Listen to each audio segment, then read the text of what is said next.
Good morning and welcome. We will get started with our webinar in just a minute as people are filtering in to the webinar. We will get started here in just 1 second.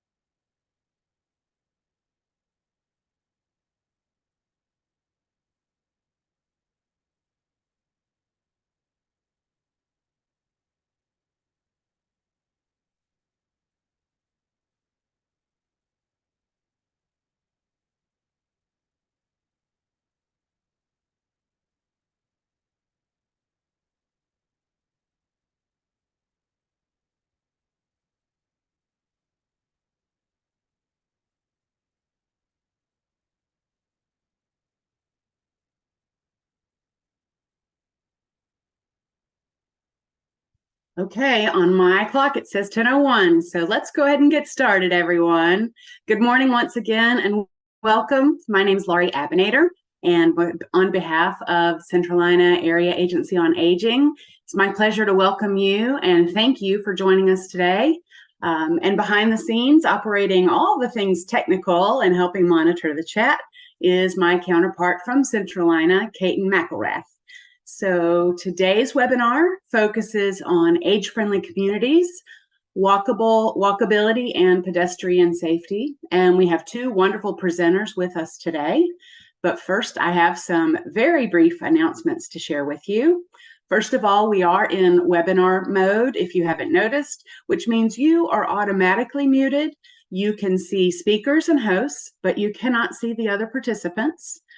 Please, we do ask that you please use the chat box for any questions that you have. We will be monitoring the chat box.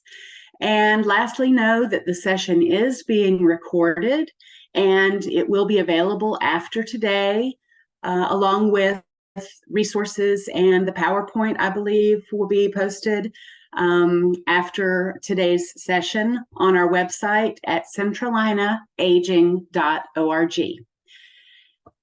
Next, the information on this particular slide pertains only to those folks who are planners who use the credit hours through AICP. We are fortunate to have a great partnership with the NC chapter of the American Planning Association, with the APA NC sponsoring our AICP credits today.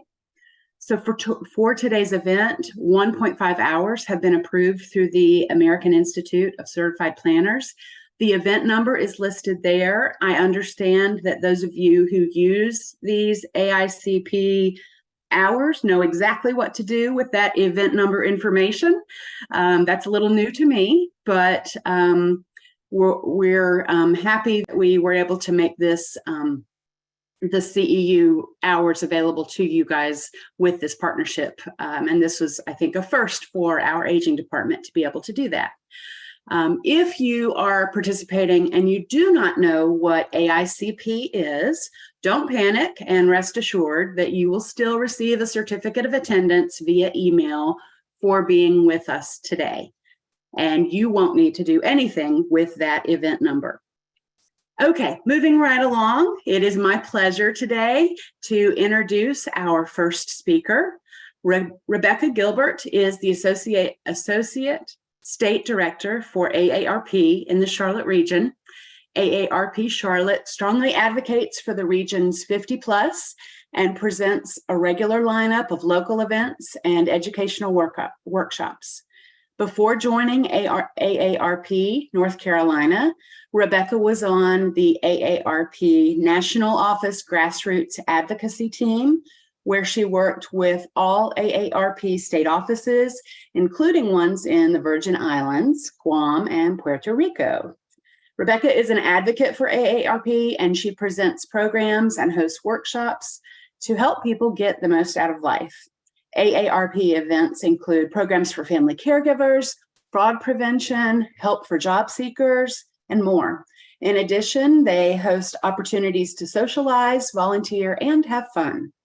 Before joining the AARP team, Rebecca previously worked on public policy campaigns with the Pew Charitable Trust and Oxfam America. So thank you very much, Rebecca, for being with us today, and I will turn things over to you. Great, thank you so much. Well, hello, everyone. Again, my name is Rebecca Gilbert. I'm the Associate State Director of Advocacy and Outreach for AARP North Carolina, and I'm here today to talk specifically about the AARP tools and resources for walkability and pedestrian safety, focused on the North Carolina as a whole, and giving a little context from the Charlotte region, which is where I reside and work.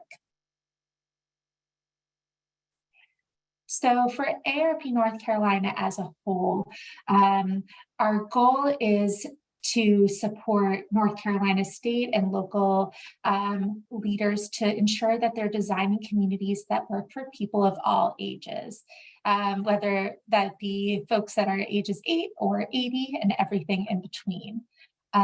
We support people by focusing on making sure there's reliable and affordable transportation, housing that's accessible for people of all ages, social engagement opportunities for older adults, and safe public spaces that are easy to access and also easy to maneuver and get around as you get older.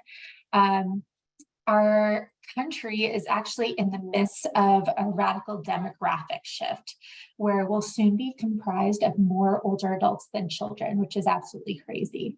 But a lot of communities are not designed for this future. So by 2034 specifically, there'll be more people over 65 than under 18 for the first time ever, which is huge. Our programming for AARP seeks to support older adults to live their best lives at every age by working with those local and state leaders to offer better choice in housing, transportation, public spaces, and the ability to engage with folks like them. And in doing so, we work to create communities that work better for people of all ages. So this is just a little graph here that shows specifically North Carolina and how we're aging. The last statistic was,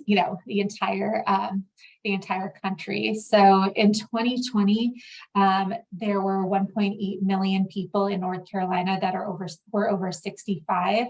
And it's expected that by 2040, that's going to be 2.7 million, which is over a 52% increase, which is, again, even more reason to make sure that the state as a whole is walkable and accessible and safe for people of all ages, especially those over 65.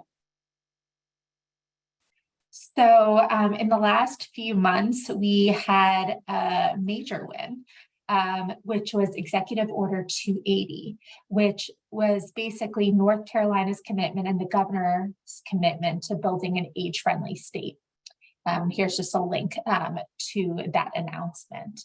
So specifically, Governor Cooper ordered all of his cabinet agencies to work together to better prepare our state for our aging population, to make North Carolina a great place to live, work, and thrive. So that included improving access to outdoor spaces for older adults, and also providing more accessible transportation for older adults partially by protecting those adults and strengthening the Adult Protective Service Program. In addition, senior mobility is addressed in this executive order by implementing and expanding transit and mobility as a service, including on-demand transit. Another big thing that this executive order addressed was broadband internet, accessibility to internet wherever you live in North Carolina, which has been a huge issue, especially for the rural areas. And the big thing was becoming an age-friendly state. So AARP has an age-friendly designation, and Mecklenburg County specifically has that, as well as a lot of counties and towns and cities across the entire state. So becoming an age-friendly state was a huge win, and we're really excited about that. So in terms of the age-friendly state, there are only 9 other states that have declared themselves age-friendly, and North Carolina is the 10th. So that's really exciting. And there are a couple other states, including Texas and Vermont, that have developed plans to eventually become an age-friendly state. And so about a third to a half of all states in the United States are looking at launching an initiative in this direction. So with North Carolina being the 10th, it is amazing, but a lot of other states are going to be following suit in the near future. So North Carolina specifically, as I mentioned, has a lot of age-friendly enrollments. So the age-friendly enrollments are listed here, all of the counties and the cities that are age-friendly in the state. And the 2 at the bottom are in the region that I work specifically. So in Matthews is an age-friendly town, and Mecklenburg County as a whole is an age-friendly county, which is really great. And it essentially means that the county has met all of the AARP criteria to become age-friendly, and also that it has developed a plan that is enacting to make sure that it meets all of the goals of becoming age-friendly.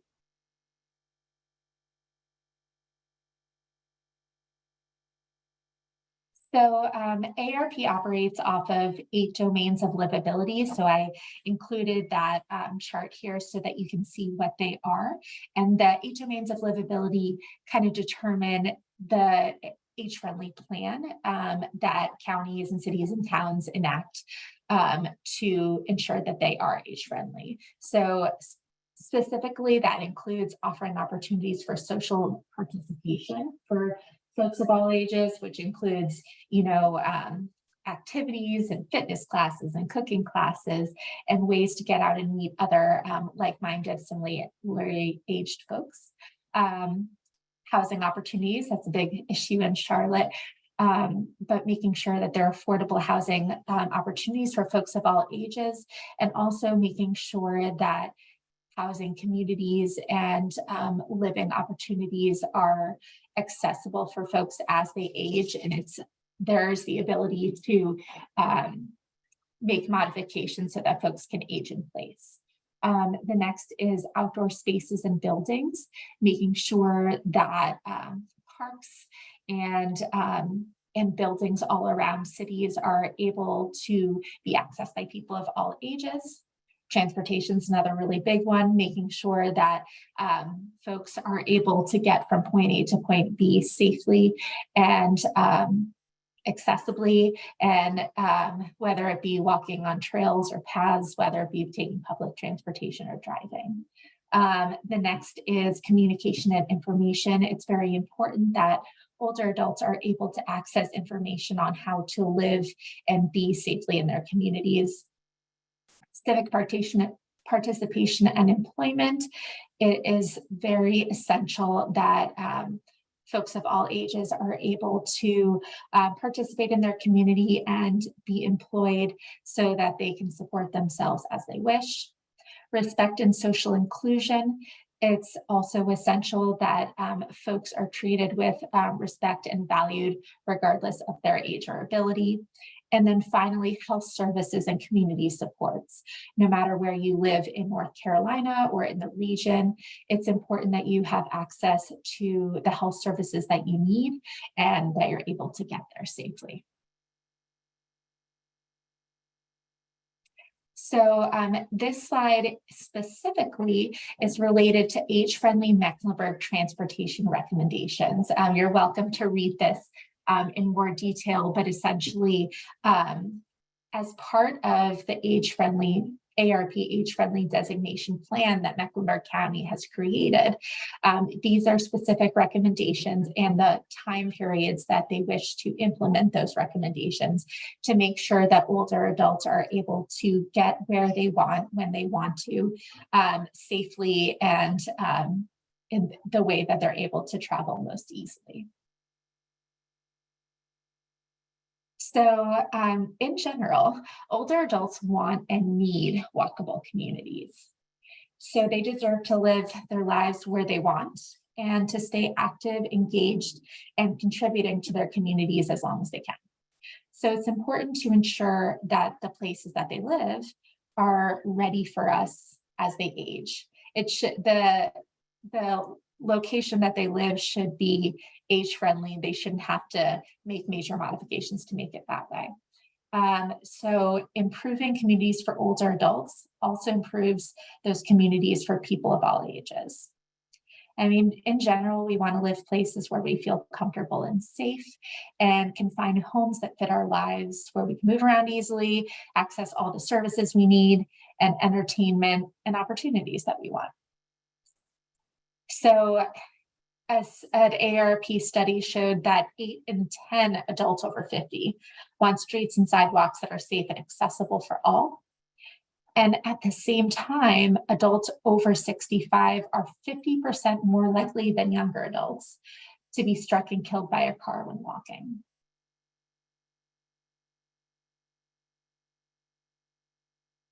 So,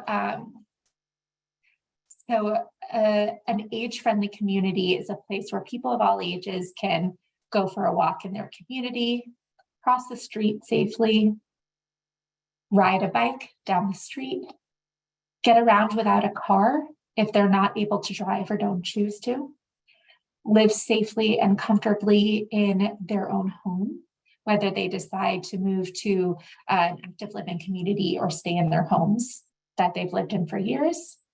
And it's a place where everyone can work or volunteer if they choose. A lot of these sound kind of like basic needs, but there are so many communities across the country that don't have these opportunities.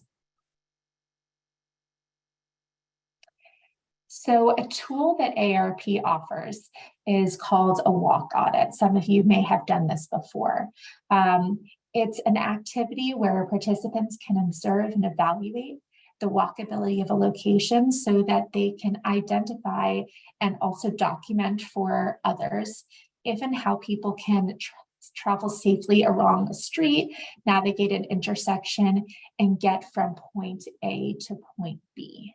So AARP has been using this for years, as well as other organizations, to basically evaluate a neighborhood or a certain kind of tricky cross section, or a busy area, so that they can identify ways to improve it so that it is accessible and safe for folks of all ages who wish to transport from one place to another via walking. And generally speaking, anyone can conduct a walk audit. So it can be one person, it can be a group of local community leaders, a large group of volunteers, or a large group of folks who work together or volunteer together or do an activity together. And it can also be just a team of a couple people. So a walk audit can be used by anyone who's concerned about the safety or walkability of a street, neighborhood, or community. It's a really accessible tool that anyone can use who has any issues or has any worries about the safety of an area in which they live or they travel most frequently. So a walk audit can achieve a lot. So it can help folks gather input about community infrastructure needs and investments that might need to be made by the city or county or state. It has the ability to educate residents about design elements that support safety of individuals of all ages. And it can empower community members and local leaders to become agents of change. This last one's a really big one because as folks get older, they want to, and they might retire or work less. They want to be able to contribute to their community and feel a sense of purpose in some way when their structure and day-to-day life changes. And a lot of folks tend to feel like, hey, I can do activity A or activity B, I can talk to someone, but will it make a difference? And walk audits are a small scale activity, but they can make a difference. And being able to conduct an audit in a structured way and then pass the information to local leaders and local community leaders really do allow folks to feel like they are making a significant change in their community and helping others, which brings a sense of purpose and empowerment. So in the long term, a walk audit can lead to reduced traffic congestion, reduced pollution, healthier, more active lifestyles because individuals of all ages can walk where they want safely, and increased property values, as well as safer streets for people of all ages, whether they are younger adults or older adults.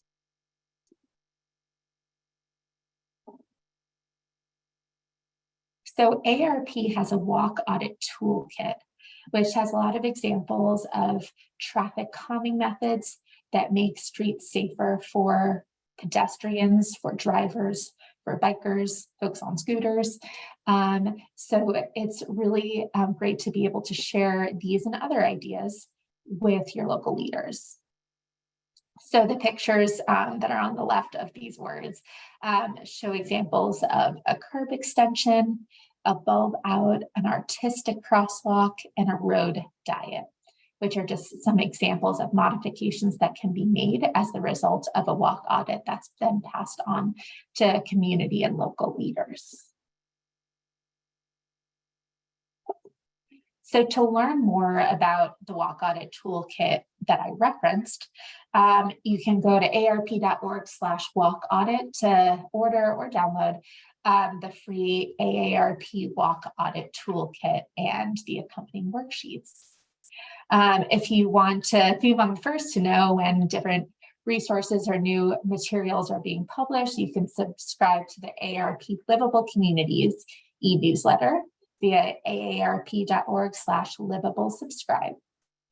And the nationwide AARP Livable Communities Initiative supports the efforts of local leaders and residents throughout the nation to make their communities more livable and age-friendly. So you can follow the entire nationwide Livable Communities Initiative via the social media channels and via the website below.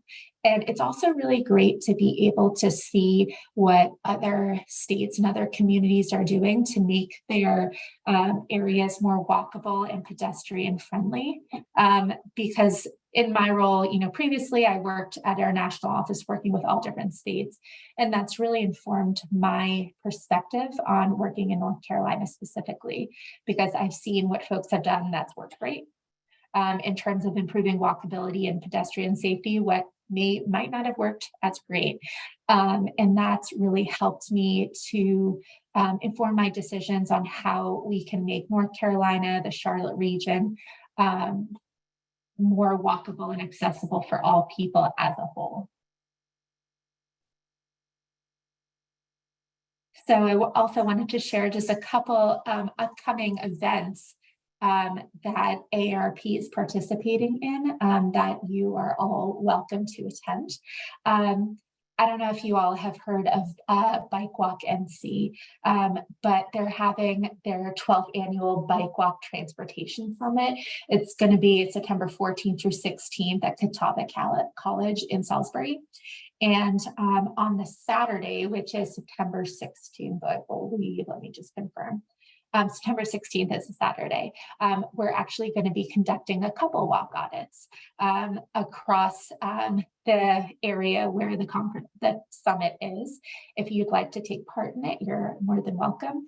And we'll be having a sign-up information sent out soon. And that way you can see the walk audit process in reality, and you can see how it goes and the impact that you can make by conducting one.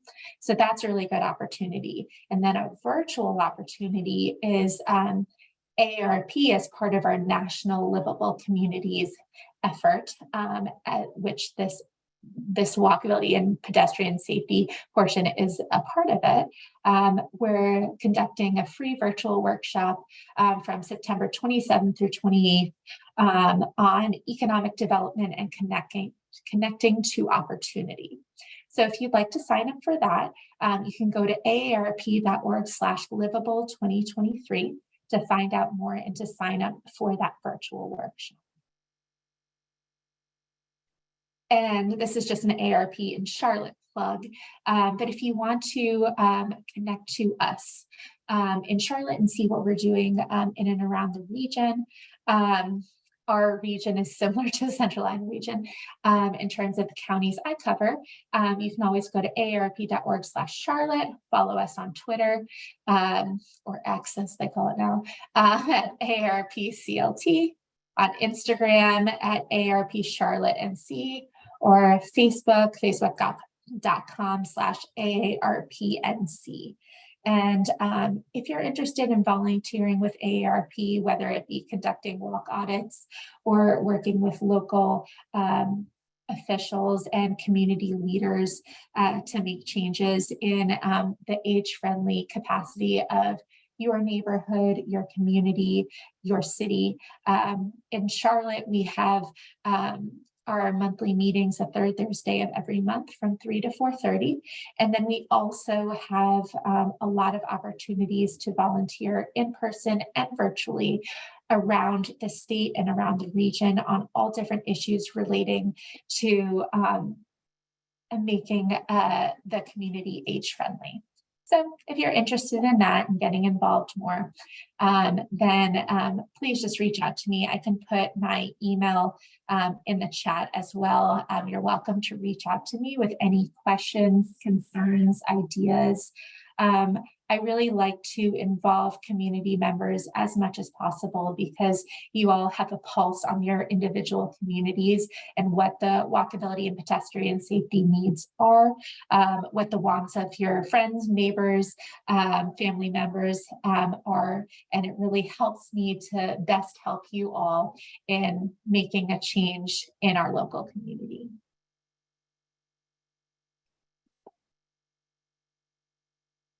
So with that, I wanted to leave a few minutes for questions before we go on to Scierra. If you have any questions about what AARP does in terms of walkability, what age-friendly states and the domains are, or anything at all. I don't know if Caitlin, you wanted to monitor any questions or how you wanted to kind of do that. But I wanted to leave you all an opportunity while it's fresh in your brains. Yeah, I'm here. If anybody has anything, throw it in the chat. Absolutely. The only question I've seen so far is if we can move the training information over to the chat so that folks can access it easily. And I can certainly work on that as well. And also, everybody, you guys will get a copy of these slides probably today. So all that information will be there as well. I think I just answered one of the questions. Are we able to take a copy of this presentation? So yes. Let's see. Does AARP advocate for infrastructure projects or support plans in communities? Yes, that's a great question. One thing that we have that's a really cool opportunity to support infrastructure projects and plan in communities is that we have something called a community challenge grant, which is a really cool way to support different nonprofits in trying to accomplish their specific age-friendly goals as it relates to livable communities specifically. So we had a couple winners this past year that I just want to shout out because I thought the ideas were really cool and they relate to what we're talking about today. One of the ones that won in our area is the town of Matthews, and what they won a grant to basically create a path that also exists kind of as a, I don't know, an art experience as well. There's an area in Matthews that's a historically faith-based area for the African-American Black communities that's kind of being revitalized as a bunch of Charlotte grows. And they really want to pay respects to the original infrastructure of the town and also the local artists who have lived there and made a living there for years. So basically what the town of Matthews is doing and AARP supporting is they're building this walkway in this historically Black faith-based community and creating local artists artwork from the Black artists in the area to just highlight the history and create a walkable path that kind of connects a community. So that's something really cool that AARP supported through this grant. And then another thing that AARP supported in this area through this community challenge grant is the Sustain Charlotte, which is a nonprofit here that many of you are probably familiar with. They got a grant to make basically an interactive walkability map of all that's going to be on an interactive website of all of the trails and pathways in Mecklenburg County to identify places that have benches, bathrooms, ramps, so that they can ensure that that folks are aware of all of the different ways that you can access the trails and greenways and pathways in Mecklenburg County, regardless of your age or ability level or accessibility level. So that grant program is really cool because it allows us to fund like smaller scale nonprofit projects that are really important and really important to connecting the community, but also preserving a lot of the history related to the community as well. I think I saw one other question too. I do see one, and I think you kind of addressed it, but it says, I'm curious to learn more about what worked great and what has not worked great in your experience, how to make the region more walkable and accessible to more people as a whole. Yeah, I think what has worked really well is to invite local leaders to the walk audits. So a lot of times folks, if they have a walk audit and then pass the information over to folks, it's usually via email or phone call. And sometimes it's not as impactful as inviting them to do it with you so that they can see how older adults get around in a certain space and what potentially troubles or issues they see. I feel like it makes it a little more efficient and also allows them to physically see the impact of certain things, whether it be a lack of a crosswalk or a lack of, a blinky light to allow people to cross a busy street, or whether it be, a lot of potholes or a bunch of curbs that are really steep for folks, or the lack of ramps for folks who might be in a wheelchair to get around, for them to see it and see the older adults navigate it. I feel like it's a lot more impactful than explaining it in words. So I feel like that's worked really well. And a lot of it has honestly been trial and error.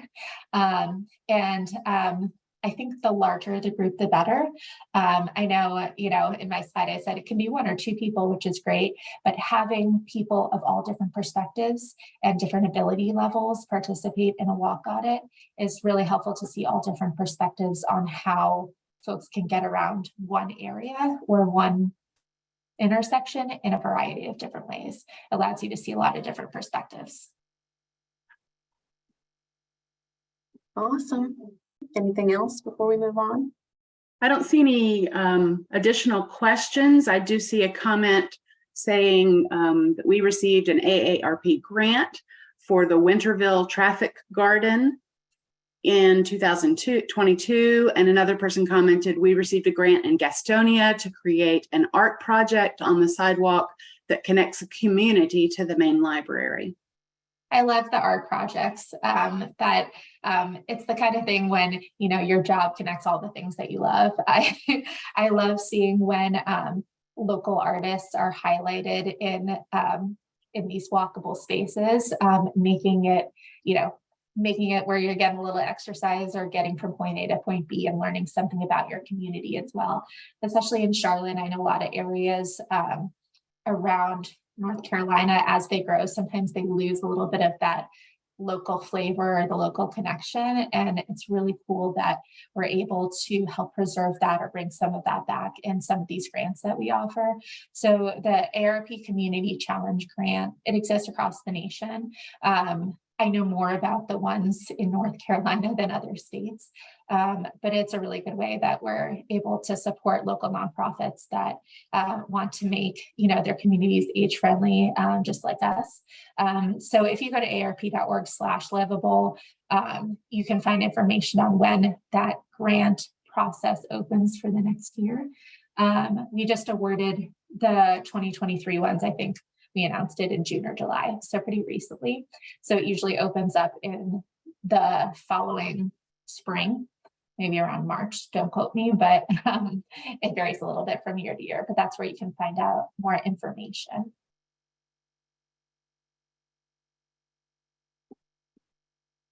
Any additional questions before we move on?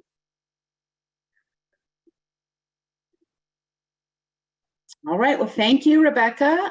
Will you be able to stay on if any additional questions pop up? Absolutely. And I'm gonna also put my email address and phone number in the chat if people have any questions that they remember last minute, or if they want to contact me for any reason at all. I'm always available and willing to work with everybody. And I just saw a quick question. The grants are not matching, but they are given at different quantities based on what you need. And yes, thank you so much for the opportunity. It's great to see folks from all different parts of the state participating and listening in and offering their opinions. So thank you so much. Great, thank you, Rebecca. I always appreciate the refresher on those 8 domains of livability. I find it exciting to see communities really starting to move in this direction. We've heard about age-friendly communities and senior-friendly communities for at least 15 years or more. So seeing things coming to fruition, I think is very exciting. So thank you again, Rebecca. And we are going to move on in the interest of time to our next speaker. It's my pleasure to introduce you to our next speaker, Scierra Bratton.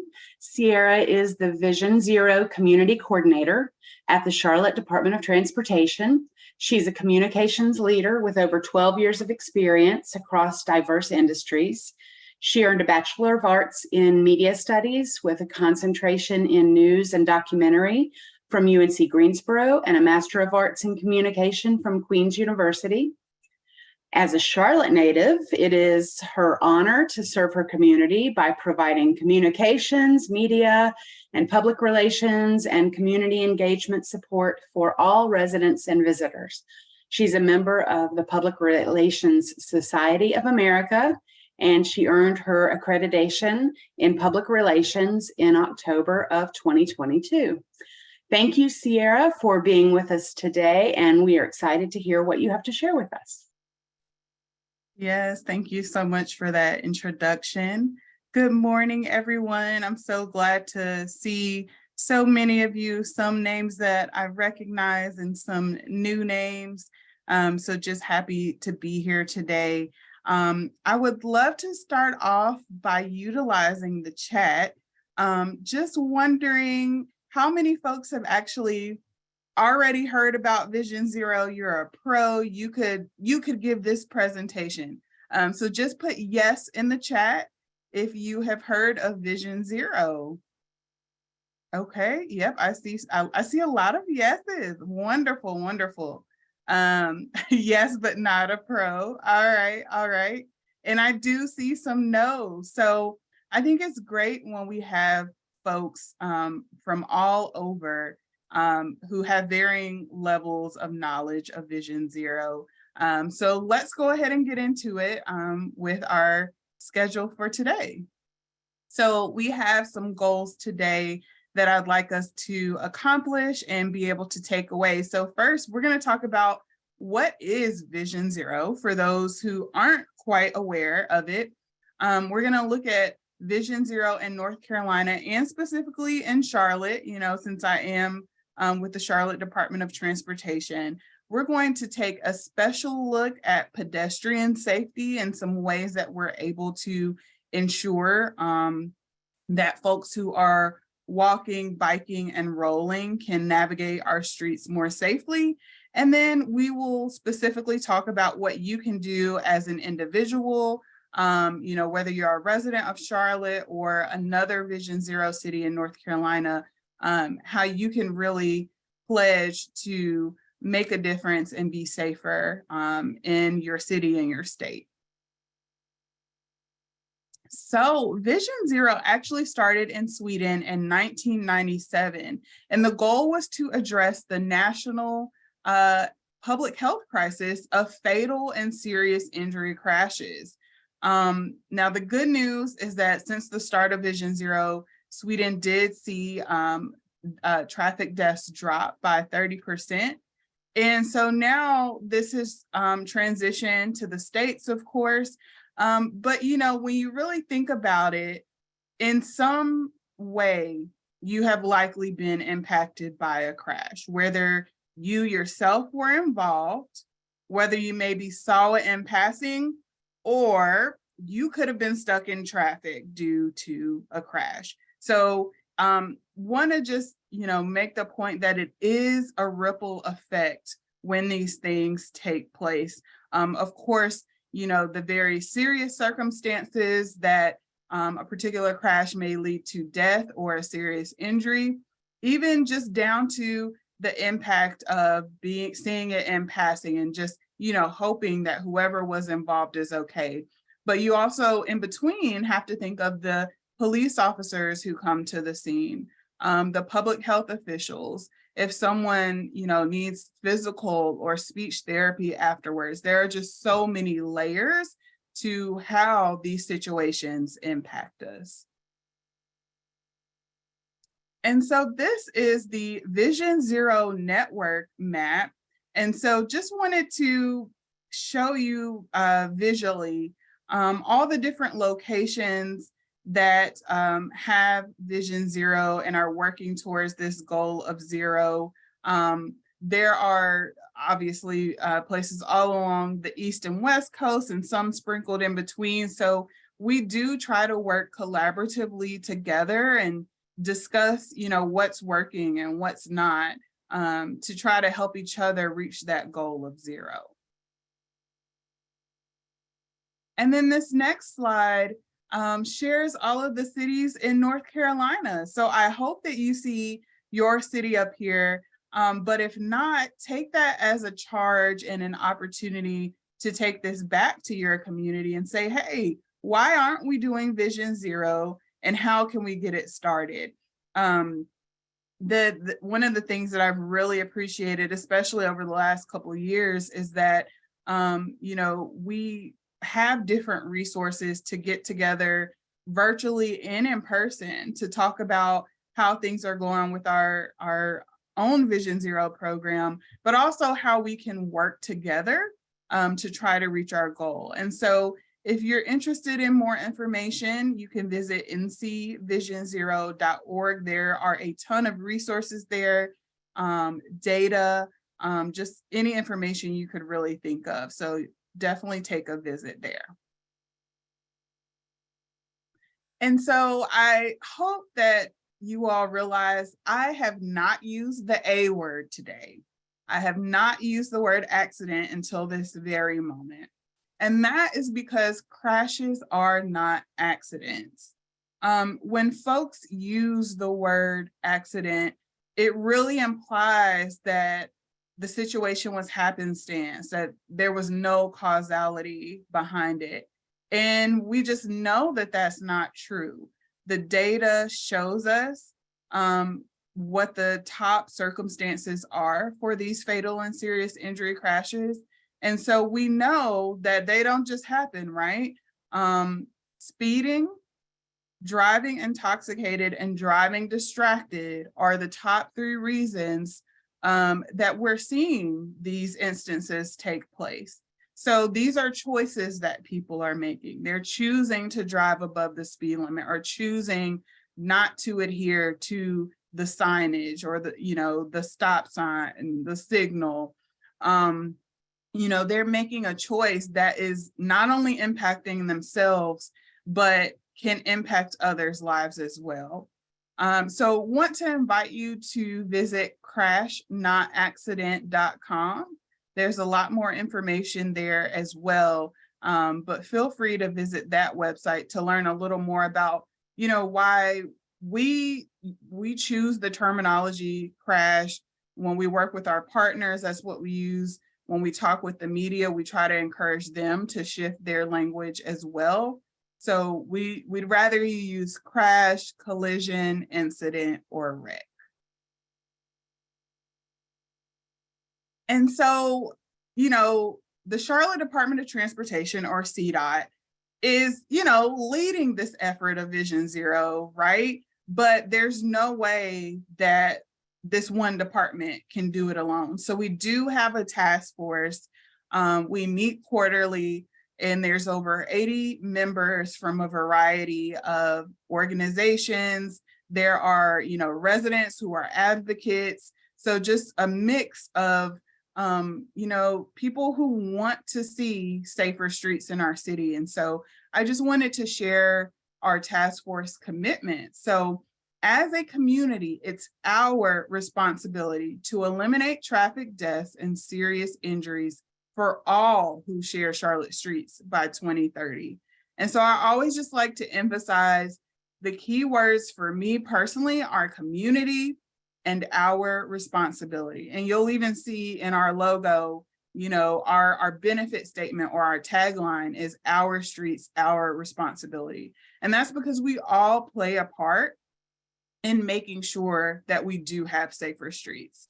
So whether it be the city of Charlotte, the Vision Zero Task Force, the Sustain Charlottes and Bike Walk and Seas of the world, we have to work together to reach our goal. But even as residents, it's really important for us to engage and build relationships with them because they're the ones living in their community. And so they are the subject matter expert with what is needed in their particular community. So that's really important for us. And so why Vision Zero in Charlotte? What made us get to this point where we had to figure out what our next steps were? Unfortunately, in 2017, we saw 71 crashes that resulted in 74 fatalities. And looking at the numbers, that was the 4th consecutive year that showed an increase in annual fatalities. We know that those who walk, bike, and roll are more vulnerable users. And so, unfortunately in 2017, 27 of those that were killed were pedestrians. And so we know that while, those more vulnerable road users, they're involved in less than 3% of all crashes, but they make up over 40% of the fatalities. And so that's why moving forward, especially in Charlotte, we now have our, strategic mobility plan, ensuring that we are investing in all modes of transportation and not just focused on those who are utilizing motor vehicles. And so what is our strategy? How in the world are we going to get to zero? It's a huge goal, but it's so important. So, you know, there are a ton of E's, right? And we try to focus on these two specifically to have some movement on these numbers that we're seeing. So education, for one, you know, I'm happy to be here with you all today. I've done, you know, virtual and in-person, you know, webinars and presentations to just different groups. Anyone that I've been able to think of or anyone that has reached out to me, you know, we've made it happen so that folks can have the information that they need. I have gone into schools, houses of worship, festivals.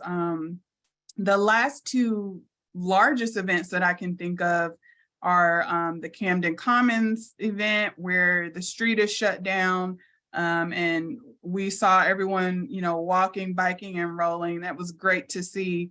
And, you know, folks, they want the information. They want to know, you know, what are you all doing to make sure that we're safer? So taking those opportunities to provide that information. And then National Night Out, you know, partnering with the Charlotte Mecklenburg Police Department, and, you know, knowing that that first Tuesday in August, we're going to be out in a neighborhood, we're going to be connecting with residents and providing them with the information that they need, having conversations with them, letting them know, you know, we are here and we're a resource to ensure that they have what they need. So the other E, engineering, of course, is so important as well. I mean, just ensuring that the infrastructure that we are implementing is not only making things safer, but that the choices that we're making are equitable. So ensuring that where we know we have, you know, higher instances of issues, of crashes, that we're looking at those areas and determining how to shift that around. And so I have some slides later that will go a little deeper into some of the options for pedestrian safety. And I wanted to just make it clear that Vision Zero is an injury reduction strategy and not a crash reduction strategy. So we know that we're all human, right? We all make mistakes. There may be little bump ups. You know, you just got distracted when you took a sip of your coffee, or you were looking at the, you know, the leaves falling, whatever the case may be. So we know little bump ups will happen, but the key is that it should never lead to a fatality or a serious injury. And so that's what we're working to do, is to reduce those instances that are more severe and unfortunately that sometimes lead to fatalities. And so this is just a screenshot of our high injury network. What our high injury network is actually 5 years worth of data and an overlay of our city map. And it's showing where we have the highest instances of fatal and serious injury crashes. And so, you know, every new year, the earliest year drops off, and we're able to kind of look at things and make determinations based on funding, you know, based on different requests that we've received, where we can place certain infrastructure and make improvements to make areas safer, specifically where we know we've seen more fatalities or more serious injuries taking place. And so at the end of the day, our goal is to design and build safer streets. That is at the forefront. Safety and equity is so important to our department. And so these are just some of the ways that we're working to do that. So everything from upgrading pedestrian crossings to building new bike lanes, constructing new sidewalks, but also filling sidewalk gaps, installing leading pedestrian intervals, which I have a slide on that later, and then complete signal improvement projects. So we're going to get a little deeper into some of these things. So this is a picture of something that I hope you have seen before, because we do have over 45 of these in the city of Charlotte, and we're going to continue to implement them. This is the pedestrian hybrid beacon, or also known as the hawk signal.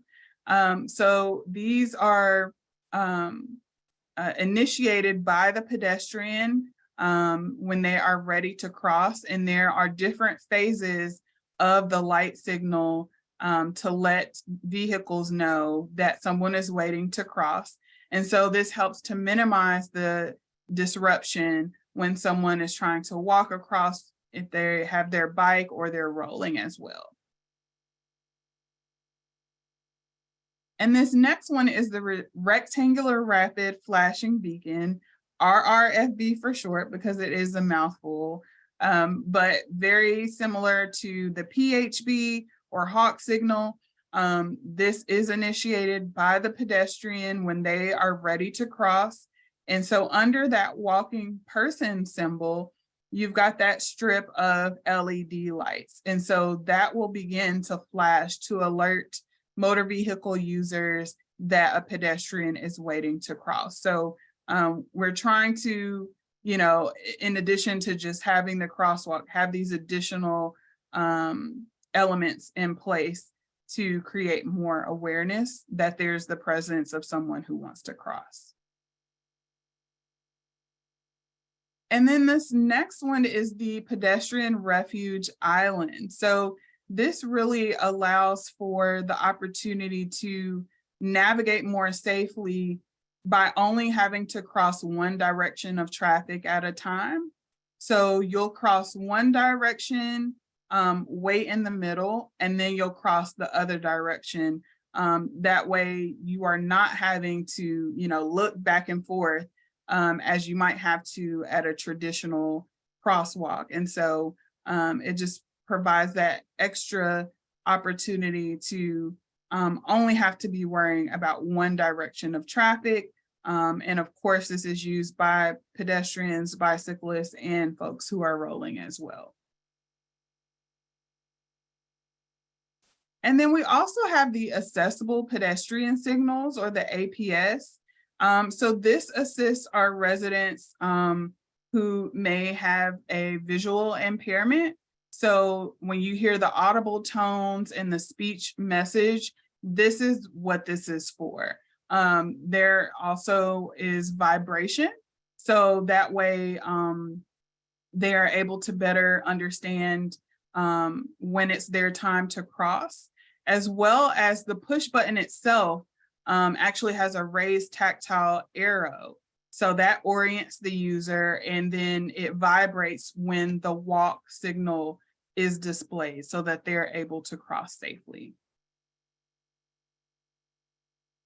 And then we also have the leading pedestrian interval, which I specifically called out earlier. So this gives pedestrians the opportunity to get a head start, to enter the crosswalk, and have, that 3 to 7 second head start before a vehicle has a green light. So we're hoping to reduce the chance of conflict because the pedestrian will have that head start and be about halfway through the crosswalk before a vehicle has the opportunity to start to turn.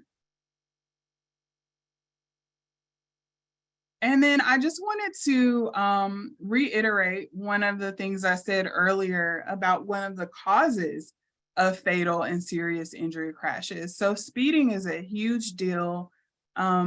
Folks want to get to where they're going and they want to get there quickly, but it's so important to slow down and do the speed limit. As you can see in this graphic, if a vehicle is going 20 miles per hour and they unfortunately were to hit a pedestrian, that pedestrian has a 9 out of 10 chance of survival. Whereas if the vehicle were doing 40 miles per hour, they only have a 1 out of 10 chance of survival. So speed certainly equals severity. And I just wanted to specifically call that out, remind folks to obey the speed limit and to slow down. I know you want to get there, you might be running behind, but I'd rather you get there late and alive than to be hurt or to hurt someone else along your way. And so when we talk about what you can do, I've got our website here, charlottenc.gov/vision0. We recently did have the whole city of Charlotte website was made over, but I'm happy to share that our Vision Zero page and resources are back live and available to you. So one of those resources is our Vision Zero pledge card. And it's really just the opportunity for you to make a commitment to being safer on our streets, whether you are driving, walking, biking, or rolling. And so just making that commitment to yourself, your loved ones, your community. So, please visit our website and check that out. We also have some educational videos. They share how to safely use things like the pedestrian hybrid beacon, the rectangular rapid flashing beacon, as well as rack cards that talk about our bike lanes and how to use them. So feel free to check those resources out. And I also wanted to just reiterate that you have the power in your community. As I said, in some shape or form, we are all residents. And so, we are the subject matter experts for our own community. So we need to be willing to speak up so that we can get things addressed that are concerned. So if you do have traffic safety concerns or any other issues, one thing you can do is call 311. Some people are like, I don't want to call. I'm not really comfortable. Well, you can also submit a service request online. There's also a live chat option. And then we also have the CLT Plus app. So that, allows you to do everything online, but through that app, you can provide additional details and you can even upload pictures if there is a visual element to your request. So definitely make sure you take the time to do that. And then this is my final slide. I have our website again, and I have my information, my email and phone number. If you have concerns or questions later, if you want to, talk about what your city is or is not doing and maybe how to get Vision Zero started. If you're in the Charlotte area and you have an event coming up or a neighborhood meeting and you'd like me to come out and share information, I'd be happy to speak with you. So thank you so much for your time, and I will take any questions at this time.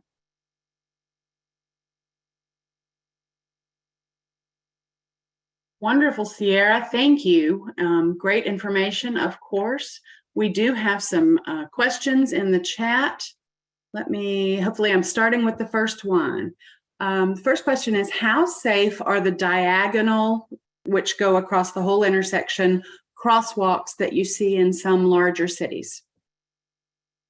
That is a great question. I'll be honest, I'm not an expert on that particular infrastructure. I do know that we have some mid-block crossings where we do have the refuge, but we also, have the beacon as well.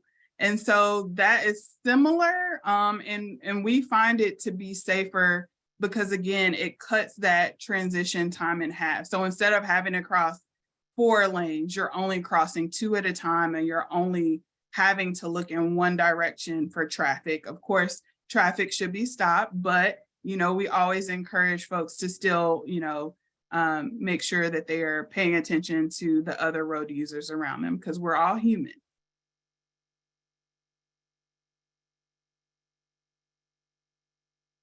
The next question for you is, are those survival rates for pedestrians getting hit at certain speeds for able-bodied adults only?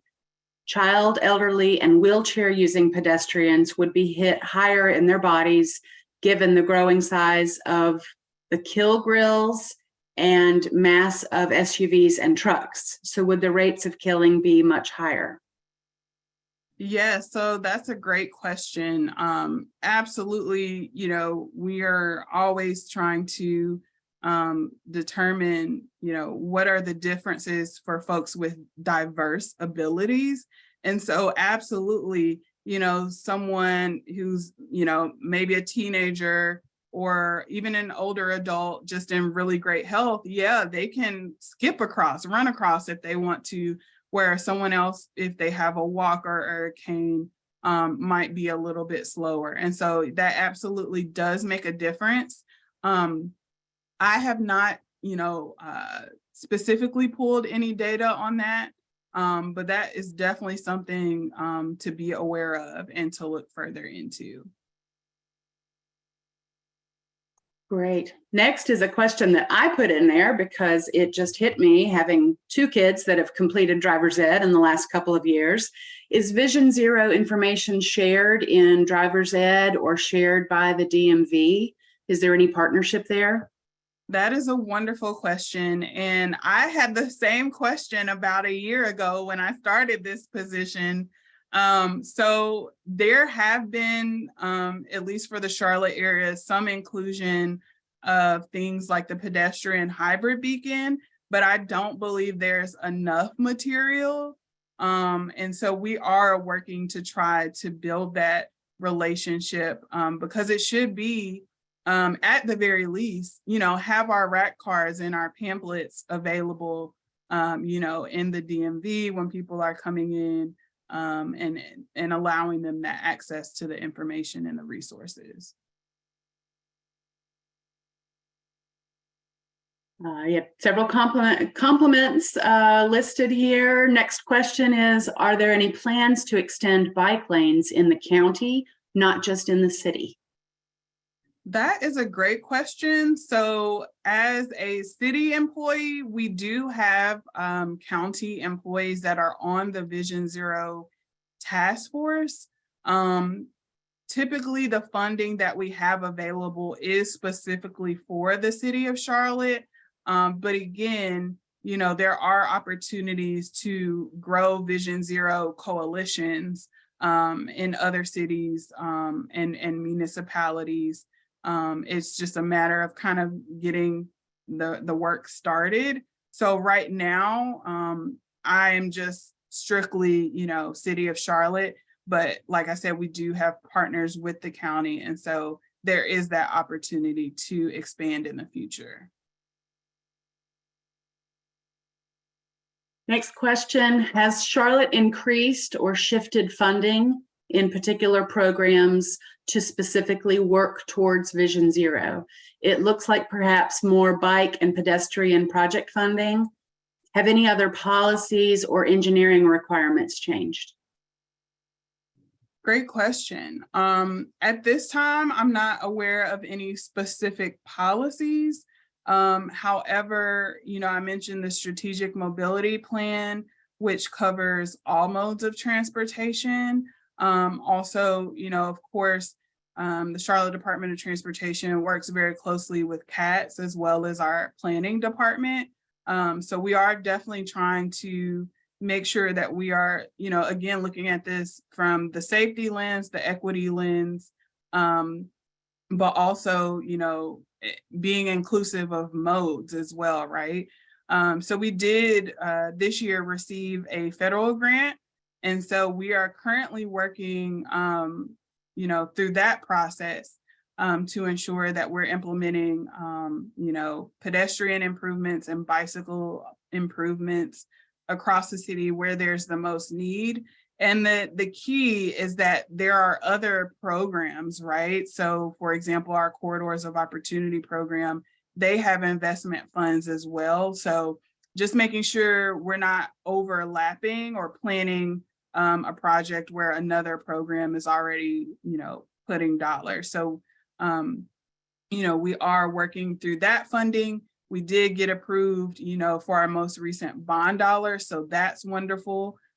So we absolutely are looking at, implementing, again, intersection and traffic signal improvements So essentially, any existing traffic signal or any new traffic signal moving forward will have the accessible pedestrian signal. So ensuring that no matter what the person's ability is, they have, the opportunity to cross the street safely. And then similarly with the leading pedestrian interval, implementing that where it makes sense at new signal. So that is kind of where we are for pedestrian safety. And then again, building out the bicycle network as well. Okay, this group has some great questions. The next one for you is, what % of the fatalities are members of the unhoused population? Any data on that? That is a great question. Unfortunately, I don't know the answer to that. That is something that I can look into. I'm not sure that we have looked at that, so far. So thank you for that insightful question. And I'd be happy to take that back and work with our team to look into that. Next question, why are there still non-compliant sidewalks, crosswalks, and bus stops in our areas? Many are still missing curb ramps, etc. Another good question. So last year, we actually went through a huge project to better maintain ADA compliance. And so the Charlotte Department of Transportation has an ADA coordinator that looks at all of these things. I actually had a teammate who was in a group who went out to actually, look at some specific intersections and things, and to specifically look at them from the vantage point, of those who may be, rolling or just, have mobility issues. So it is a work in progress, and we are acknowledging that there are some things that are currently not compliant. And so we are working to get through those issues and to make them compliant and make them more safe. The next is a comment requesting your feedback. Crosswalks that simply delineate a pedestrian crossing, such as stripes, high visibility, etc., are just not as effective as a change in the road surface, such as a banded or simulated brick paver patterns, effectively tricking the driver's brain into viewing the crossing as an obstacle. Such crossings add the illusion of mass to the pedestrian and appear to the driver or motorist as an equalizer. Signs won't slow hurried drivers. Yeah, so we do have a couple of areas that I'm aware of with the paver patterns. And so we are currently, utilizing those locations to gather data on if there is a change in the patterns that we're seeing in those areas. And I am by no means an expert, specifically in that and in the engineering side. But we are definitely always looking at more innovative ways to try to, address these issues. So we do have a couple of areas, and I'd be happy when we're ready to share our findings. Great. The next two comments that are in the chat are comments that are circling back to Rosalind's question about the diagonal crosswalks. So Rosalind, I'm going to encourage you to read through that. And just in the interest of time, we can circle back onto those topics. And I'm going to go ahead to the comments that are directed to Scierra. Next is, through Vision Zero, are there any plans to address the 18-wheelers that park on city streets or shoulder on the highways and sometimes in neighborhoods? That's another great question. It is a huge issue. And while we are in support of ensuring that, this does not continue, that's actually would be our code enforcement department. So they have different layers of things that they can do to try to curb this issue. But, we are definitely in support of, ensuring that this is, taken care of because it's absolutely a safety concern. And the last that I see is, where can we find the digital version of the pledge card? But then it was added on there with a link. So I believe it was located. Any other final questions? Do we want to go back and talk more about the diagonal crosswalks, Scierra, or do you feel like the information that's shared there, I don't know if you've had a chance to check that out as you've been answering so many questions. Yeah, I didn't get a chance to read it, but honestly, I'm not an expert on those. So whoever shared, thank you. You probably gave the best information that I would have available at this time. Looks like some really good information came in there for our original poster. Let's see. Rosalind responded back. Just thanks for the information on the diagonal crosswalks. So that's great. Okay. Any final questions before we start to close things up? For Scierra, thank you. And thank you all for those great questions. Those were really fabulous questions. So before we close, I would like to briefly share a few additional resources with you all. We've learned today, of course, about creating age-friendly and pedestrian-friendly communities, the 8 domains of livability, and we've also learned a bit about the governor's statewide initiative to better prepare for our aging population in North Carolina, as well as Vision Zero.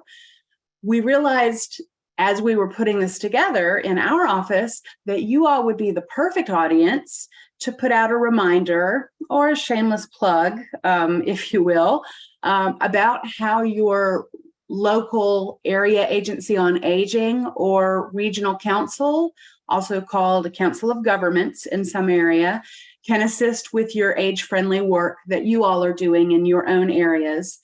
An area agency on aging or a regional council of governments can assist with your age-friendly work and working towards that more age-friendly community.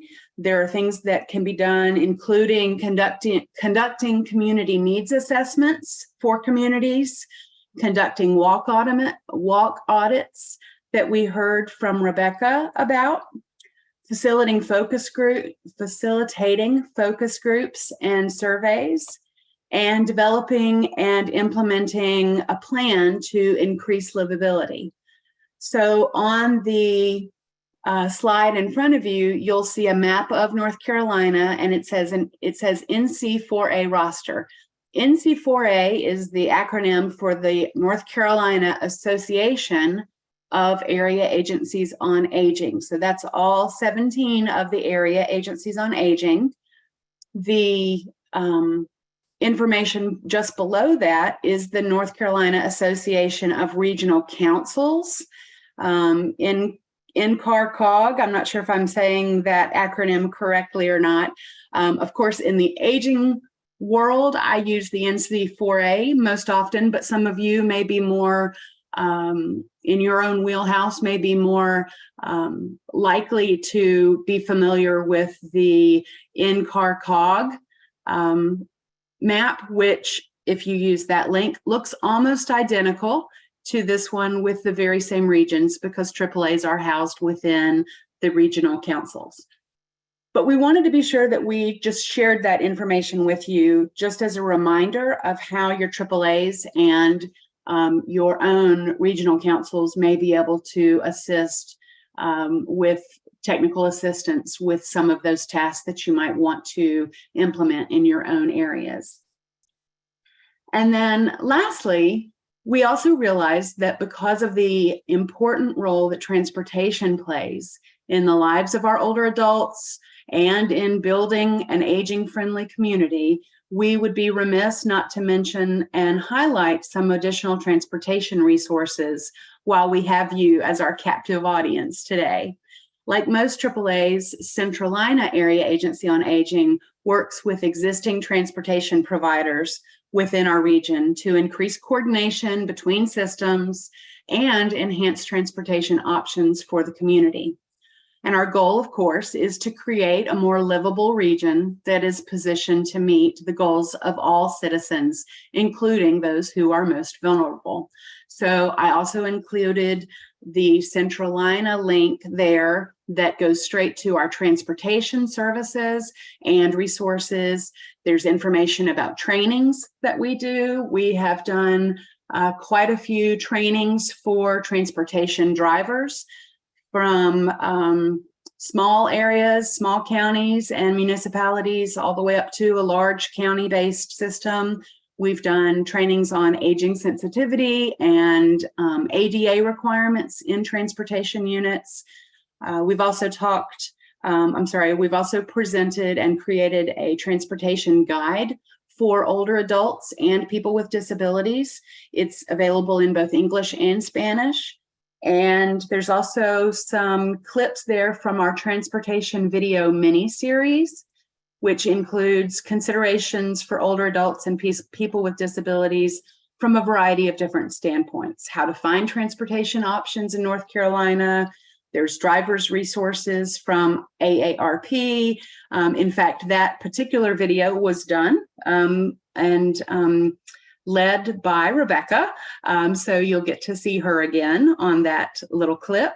And then we also mentioned the importance of transportation and many of the challenges that are faced by older adults as well. So as you can see, there are plenty of resources there, but of course from experts like Rebecca and Scierra, as well as from your local AAA or regional council, as you move forward in creating your age-friendly and pedestrian-friendly community in your area. And we certainly hope that all the information that you've received today is helpful to you in your future work. Please plan to join us for next month's webinar. It is entitled Changing the Way We Talk About Aging, where we're going to have the opportunity to learn about the National Center to Reframe Aging and how changing the way we talk changes attitudes about aging and also can change policies and the services that we offer.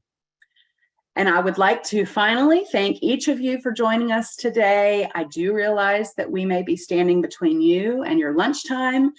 Remember that the 1.5 credit hours are available through AICP. I will drop those in the chat one last time. For those of you not affiliated with AICP, a certificate of attendance will be sent to you just to remember, and the recorded presentation and resources can be located on our website, and I believe they are also, the presentation is emailed out to everyone, if that's right. Anything I'm forgetting, Caitlin? Anything else we need to touch base before we go? No, I think that's it. Thank you guys for coming today. Thank you, Scierra. All right. Thank you, Rebecca. Thank you, everyone. And again, thank you, Scierra and Rebecca, for sharing your expertise with us today. Goodbye, everyone. Bye, guys.